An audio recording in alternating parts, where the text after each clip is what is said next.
Welcome to the Lift Klub. Rochelle, ek is super opgewonde want hierdie is een van die grootes. Oh my word, sy is een van my gunsteling skrywers ooit. Sy het al 18 verskillende boeke uitgeskryf en dit gaan alles oor die brein. The mind, the brain, and we talking to her, Dr. Caroline Leaf. I am truly excited. What a lovely welcome. So nice to be with you.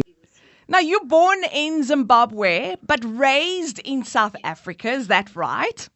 Correct, yes.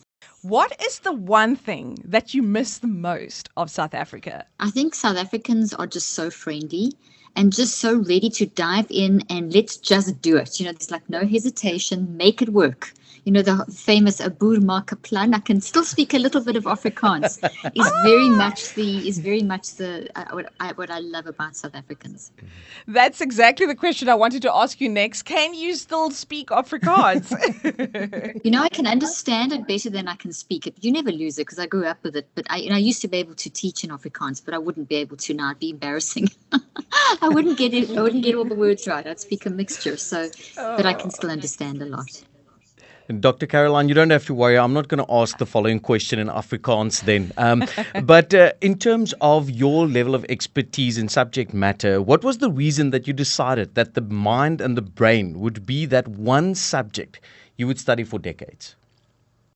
It started with a very deep interest from a young girl in the mind. What is the mind? What is the brain? And going to university, I got into medicine and started doing that and decided I need to find out more about how the mind-brain-body connection works. So I moved over to an experimental degree that they were trying out at Cape Town University, where they blended medicine and neuroscience and communication pathology. And I was very privileged to be exposed in an incredibly challenging degree to the concepts of mind and brain. And back in the 80s when I was studying, which my first degrees, which was, it tells you how old I am, I'm already 60, the mind and the brain were seen as separate. And mind, brain, body was very understood that there was a connection, and the connection was separate but connected. Now, currently, it's very much which is incorrect, but they talk about the mind and the brain as being the same thing. So the interest began with seeing that as humans, we go through life experiences and we're always changing, and our changes that we go through impact how we feel mentally and physically and how we show up in life, and that we can actually manage that. So that launched me in that direction, people with traumatic brain injuries and learning disabilities and dementias and severe trauma. Being in South Africa, working in the pre-apartheid transition and the post-apartheid era, it gave me a lot of opportunity to see the resilience of humanity and how to help. Yeah. After 18 best-selling books, why specifically?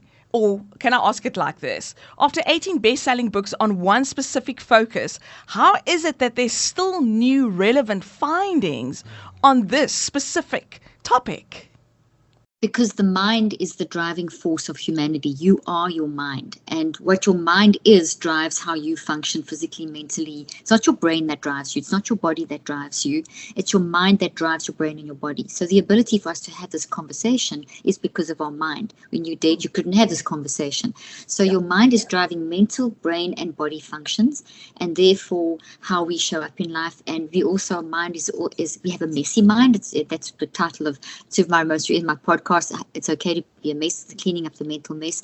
We have a messy mind, and that messy mind is very normal. It's very experimental. It's how we as humans function. But we also are wired for love. So we have this in this mind, brain, body network that drives us. We have at its core, at the core function, we have wisdom and love driving us. But we have to make the effort as humans to use our messy mind to decide to connect into our wisdom or our wired for love nature. And that requires, it's a skill and it's an effort, and learning to do that is what frees us and helps us to manage our mind and manage life. So mind drives everything. It's you could exercise, diet, all those things. Even to get benefit from what you eat and how you exercise is based on how your mind is functioning. Your mind's a mess. Your brain and body is a mess. Your life's a mess, and that's why. Wow. It's so interesting to hear you talk about the difference between the mind and the brain, Dr. Caroline, which brings me to, as Christians, we're so easy to use scripture to cover up things. Like, for example, take every thought captive that acknowledge itself against the knowledge of Christ. But is it as easy as that, or is there a process that we need to understand and exercise? Absolutely, it's a process. So you can't in America, a plaster is a band-aid. So you can't use a band-aid approach. You can't just slap on something and hope it goes away. You can't just say that's a bad thought and this is the good thought. You can't just use scripture as in that way, or use affirmations, or swap out, this is bad, I'm going to swap it for this one. What we have to do is understand that everything we've ever experienced, and all day long we are experiencing life, and that means we have trillions of experiences, and those experiences become part of our mind, brain, body network, and they drive us. And it's a process of how it gets into us and drives us. Therefore, there's a process of us reversing that and reverse engineering it. So everything that you go through never goes away, but you can change what it looks like inside of you, and that requires work. So setting an intention, a positive affirmation, saying a scripture is only getting the process going. Our research, the whole clinical team, and we do research and publish, and we've shown that initial intention to change, the recognition of, hey, maybe I shouldn't be thinking like this, is only around about 4% of the work. And people tend to just do that amount. And then they think, why haven't I changed? Why is there, what's in it?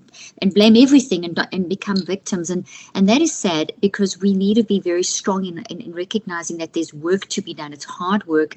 We can't just numb it away. And so it takes cycles of 60, I've shown with my research, it takes cycles of 63 days, which is 9 weeks, to change these networks. And if it's a very big trauma, it's going to be multiple cycles.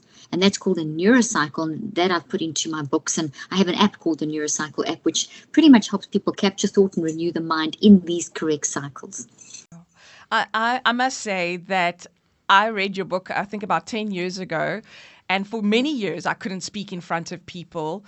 And that book changed the trajectory of my life. That now today, I do it every single day. I speak on radio every single day, and I speak in front of thousands of people, which is an absolute privilege. And there might be people that's listening right now, and they might have the same challenge or completely different. How does one rewire your brain? Besides buying your book. Okay, so I would definitely recommend that the book and the app, because I'm going to give you the bird's eye view. Essentially, we need to increase our mind management. Mind drives everything. In this moment now, for example, every second you're making 800,000 to 1 million new cells, and those cells are your body and your brain, and the quality of those cells determines how you feel and how you function. So your mind is the thing. So mind management is key, and mind management begins with recognizing I can't change what's happened to me, but I can change what it looks like inside of me. So the work I've done is to work out, how does it get in and how do you make it get out? And that's the Neuros Cycle. And it's basically a 5-step process that you can do, that you do daily over 63 days, but you can also use it in the moment. So if you're breaking down a pattern or a trauma that you're trying to deal with, that's going to take around 15 minutes a day for 63-day cycles. And you do 5 steps in that time. But you can also use those same 5 steps to manage a moment. You can use them in a minute if you get thrown off in a meeting, or someone shouts at you, or you have an argument or something like that. And basically the idea of the 5 steps of the Neuros Cycle is it's based on how does information get in. Like, for example, now, how are my words getting into you? And then how do you make that part of yourself? And therefore, so it's we become aware of our signals. So the first thing is to become aware of how we are showing up. What are our emotions?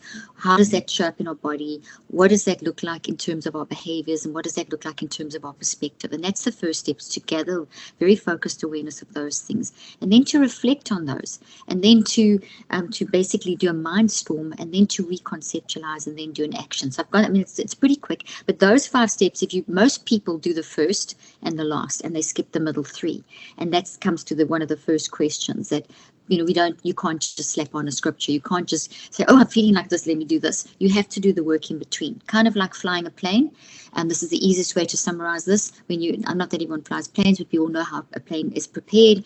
If they take off, they fly, they land. If a pilot doesn't prepare the plane, there's a problem. If a pilot doesn't know how to take off, there's a problem. If they prepare and take off, but they don't know how to fly, they're going to crash. If they don't fly properly, they're going to crash. If they don't land, so you've got to do the whole cycle. Most people are just preparing and getting stuck and not going further, or they're preparing and taking off, but then they're not doing anything else and crashing. That's generally what's happening with a lot of sort of therapeutic intervention and people trying to deal with wellness and so on.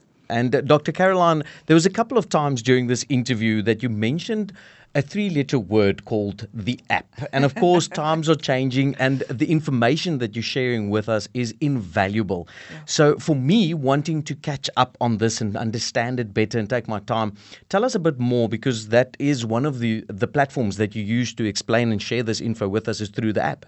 Absolutely. I could reach, and I'm going to show it on my phone. It's called Neuros Cycle. It's available on iTunes and Google Play. So basically, I can go give therapy to people, but I don't practice anymore because I don't have time, because I'm doing all this research and app. But I've taken all my experience, all my research, all my clinical evidence-based science and research, and put it into a really simple way that you can use for yourself to help yourself to do this process of capturing. So you can just, you literally just follow it on the app. It takes you through the whole process. And there's even if you get very worked up, there's decompression guides, there's mini neurocycles, there's help for parents, that takes you to my podcast. There's endless help on the spot that you can help yourself. Everyone's got a phone, so literally we need to be self-empowered. The research shows that yes, we need the support, but you're not with your therapist or coach or counselor 24/7. And of course, it's very few are privileged enough to be able to even access a therapist. So my whole thing is every human deserves to understand how to use their mind efficiently, even if it's not just big traumas. We're all messy. We're all a mess. We need to know how to manage our mind. So that's why I created the app. So the 11th of May, you in South Africa, right here in the beautiful city, Cape Town. What can people expect at the conference? Well, we've done a zoom through now of the concept. So it'll be basically, I'll be unpacking the concept of the mind and the brain and how to manage your mind and what this means. I've got some incredible brain research slides to show, and how it's not just the brain doesn't control anything. The brain is just a responder. It's the mind, brain and body. So I'll be explaining all of that, and very practical. And yep, it's going to be a very fun and exciting time to just realize that we can manage our minds and we can influence how we function. And when we influence how we function, we then increase our empathy and compassion, and then we function as a community more efficiently. And it's only as a community that we can collectively change socioeconomic and political problems. You've definitely given us some great taste trailers of what's going to happen on the 11th of May, and I know it's going to be a great success. So if you don't have your tickets yet, go get it ASAP and join them at the amazing conference with Rewire Your Brain with Dr. Caroline Leaf. Thank you so very much for taking time out of your busy schedule to talk to us today. And may it just be absolutely amazing on Saturday. Oh, thank you so much. It's lovely to meet you both, and I hope you'll come and say hi at the conference. Absolutely, we'll be there. I'm going to go download the app now. Thank you, Dr. Caroline. Thank you. Wonderful. I am truly excited. Ek is ook excited. Ek gaan leer om nie meer te overthinkie.